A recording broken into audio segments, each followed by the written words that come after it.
en nuestra noche de bodas, mi esposo furioso me dijo que no lo toque, recalcándome que solo se casó conmigo porque era la única forma de tener a Sofía, mi hermana, cerca de él. La noche que debía ser la más especial de mi vida se convirtió en el peor día. Siempre soñé con mi boda, el vestido blanco, la iglesia llena de flores, la mirada de todos posada en nosotros mientras decíamos sí, acepto. Todo parecía perfecto, hasta que llegó la noche. Entramos a la habitación del hotel, adornada con pétalos de rosas y velas encendidas, un escenario digno de un cuento de hadas. Yo miraba a Luis con ilusión, pero él tenía el rostro endurecido, los ojos llenos de un enojo que no entendía. Me acerqué a abrazarlo, a acariciarlo, a besarlo, y fue ahí cuando me empujó con brusquedad. «No me toques», gritó con furia. Aquel joven gentil, amable y caballeroso se había esfumado. «No te confundas, yo solo me casé contigo porque era la única forma de tener a Sofía cerca», dijo mientras me tomaba del brazo casi machacándolo. Sofía, mi hermana menor. Hija de mi madrastra, pero criada como si fuera parte de mí. Desde niña, siempre soñé con tener una hermana y cuando llegó a mi vida la quise con todo el corazón. Sin embargo, ella jamás me correspondió. Me llamaba de sangre pura con cierto rencor, recordándome que mi madre había sido una de las actrices más reconocidas del mundo, dueña de un imperio que, tras morir, no dejó en manos de mi padre, sino en las mías. Todos creían que mi padre era el poderoso soltero dorado, el millonario irresistible al que nunca le faltaban pretendientes. Entre esas mujeres apareció Ana, mi madrastra, con su hija Sofía. Desde entonces, la relación entre nosotras siempre fue extraña, pero aún así, cuando llegó mi boda, Sofía se convirtió en mi sombra, me ayudó a elegir el vestido, me acompañó en cada detalle y hasta lloró al verme caminar hacia el altar. Yo creí que todo era real. Pero esa ilusión se derrumbó en la misma noche de bodas. David, mi flamante esposo, me miró con un odio que nunca había visto antes. Cuando intenté acercarme a él, me sujetó del brazo con fuerza y me escupió la verdad que destrozó mi mundo. Nunca te amé. Cada palabra, cada sonrisa, fue una farsa. Me casé contigo solo por tu dinero, para compartirlo con Sofía. Mi corazón se congeló. No podía creerlo, mi hermana. ¿La misma que me había abrazado tan fuerte en el altar? Todo parecía un sueño cruel. Con todas mis fuerzas le di una bofetada que lo hizo soltarme, y aunque por dentro me estaba desmoronando, él no sabía que yo tenía una carta bajo la manga. Antes de la boda, siguiendo los consejos de mi mejor amigo Jeremy, había cambiado los papeles. Nuestro matrimonio no estaba bajo el régimen de bienes mancomunados, sino separados. Eso significaba que, aunque me hubiera casado, David jamás tocaría un centavo de mi herencia. Pero no pensaba revelarlo todavía. Quería descubrir hasta dónde podía llegar David con su ambición. Y sobre todo, quería saber si Sofía estaba involucrada en su confesión. Porque si algo tenía claro era que esa noche no marcaría mi final, sino el inicio de un juego de máscaras donde yo, la supuesta víctima, iba a convertirme en la cazadora. Al día siguiente, como si nada hubiera pasado, David se dirigió al trabajo. Mientras tanto, yo seguía acostada en la mitad de la cama, sin saber qué hacer ni por dónde comenzar. ¿Debía ir donde un juez y solicitar mi divorcio inmediato? ¿Contarle todo a mi padre? ¿O enfrentar a Sofía y a David? Mi mente era un mar de dudas. Lo peor era que, frente a todos, David mantenía la careta, sonrisas, gestos de cariño, palabras dulces. Me trataba como a una princesa, como si nada hubiese ocurrido. Y eso me confundía aún más, ¿de verdad podía sostener semejante mentira? Esa tarde, decidí seguirlo. Fingí que tenía un compromiso y, sin que él lo notara, lo vi entrar a un café elegante en el centro de la ciudad. Mi corazón se aceleró al ver que Sofía lo esperaba. Pero no estaban solos. Había un hombre extraño con ellos, de mirada fría y un maletín oscuro sobre la mesa. Me escondí tras una columna, tratando de escuchar.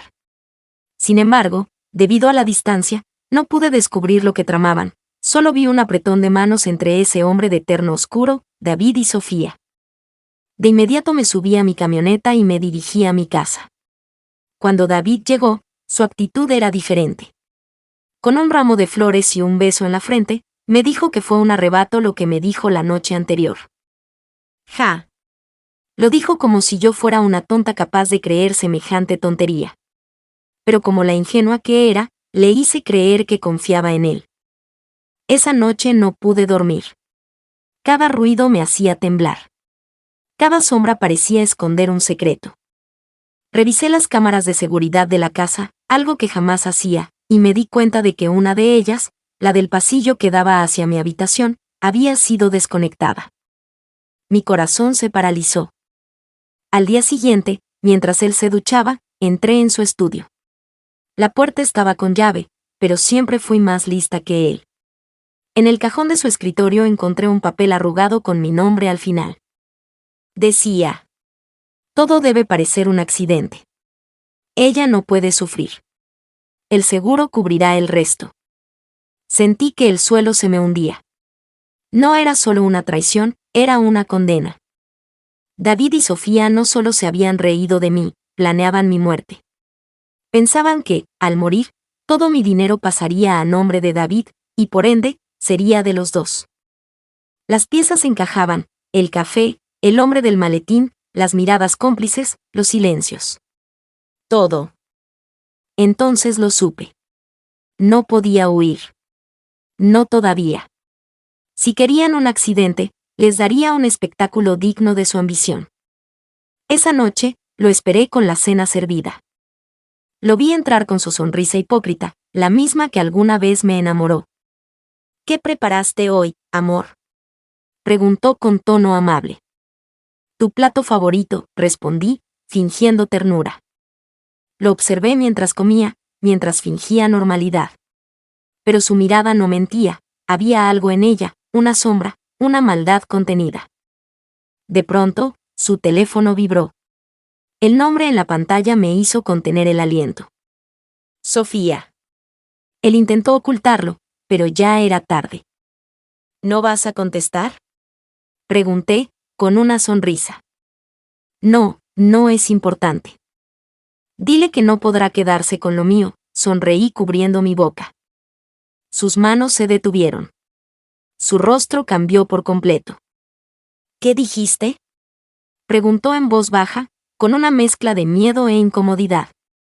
Dije que le dijeras a mi hermana que estaba ocupada, quizás quiere que nos reunamos. Tengo mi celular apagado, por eso te llamo, no la dejaré quedarse con lo mío hoy. O sea, nuestra noche especial. Sonreí y acaricié la mano de David. Mientras él suspiró aliviado. Actué como si nada hubiera pasado. Salí con él a eventos, fingí risas en cenas, le escribí mensajes cariñosos. Mi furia, lo descubrí, podía vestirse de calma. Y esa calma era peligrosa para ellos. Mientras tanto, trabajé en una red silenciosa. Llamé, desde números que no vinculaban conmigo, a un investigador privado que cubría casos de seguros y a un contador que conocía la forma en que las fortunas se lavan por dentro. Les conté, en fragmentos, lo que había visto, les dejé caer pruebas sin que supieran de dónde venían. Fue fácil colocar la sospecha en manos profesionales. Una mujer que afirmaba haber perdido la cabeza por miedo a un accidente, pensaron, y eso bastó para que empezaran a hurgar.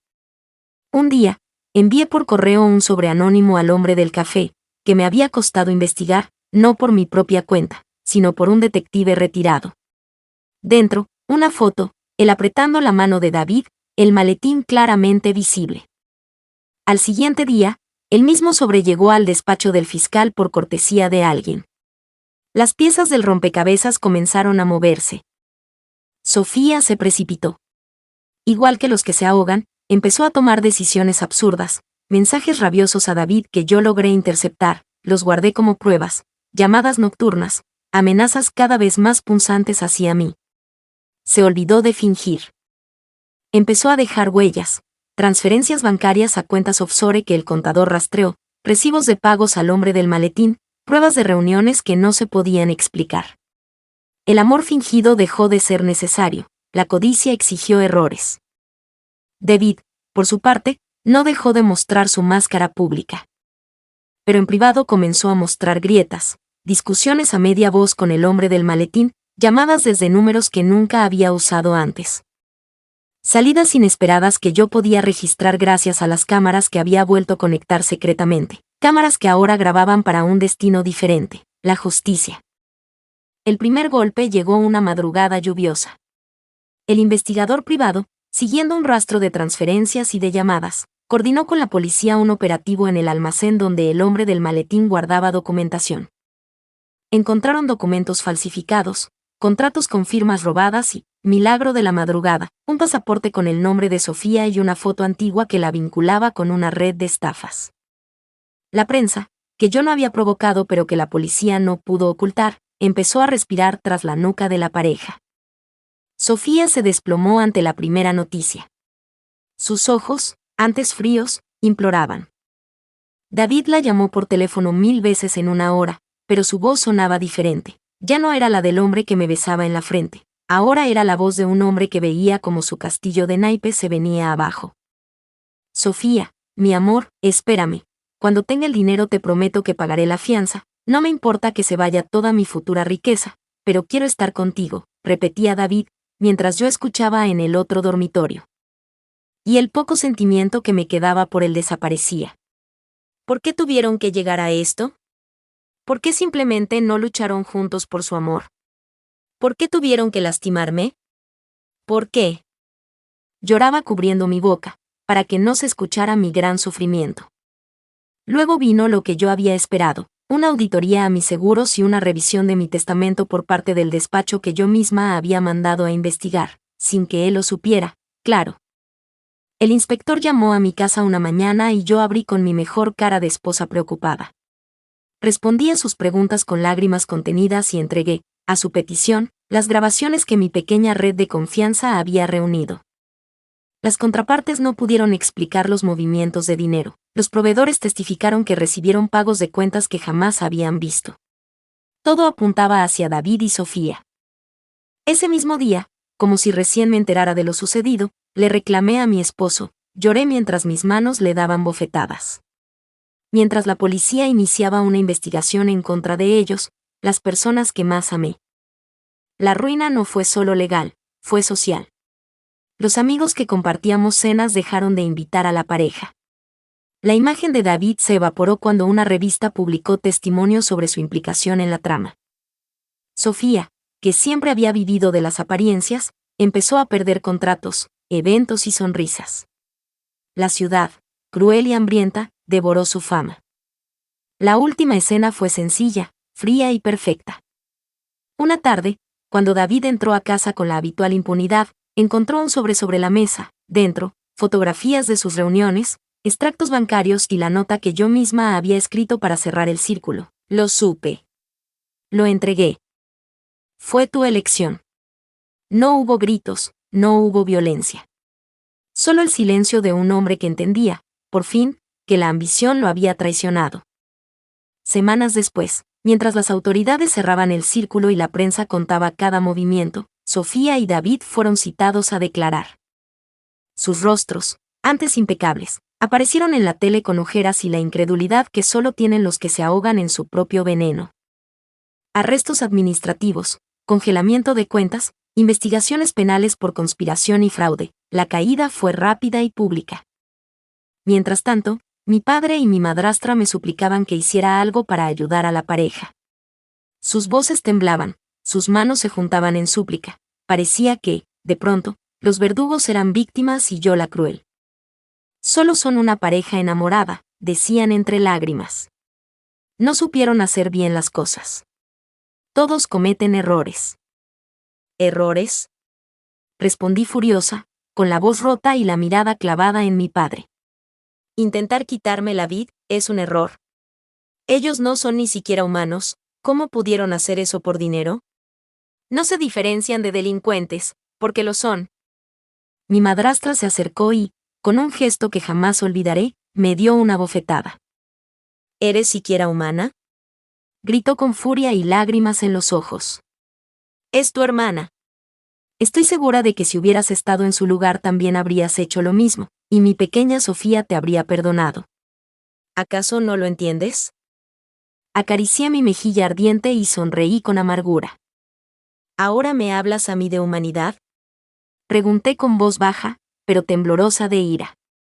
Si hacer que ellos paguen por lo que me hicieron es no tener humanidad, pues no la tengo. Porque a pesar de quererla como a mi hermana, me pagó así. Y a pesar de no ser egoísta con mi dinero, recalqué esa palabra con fuerza, el dinero que te brinda mi padre es mío.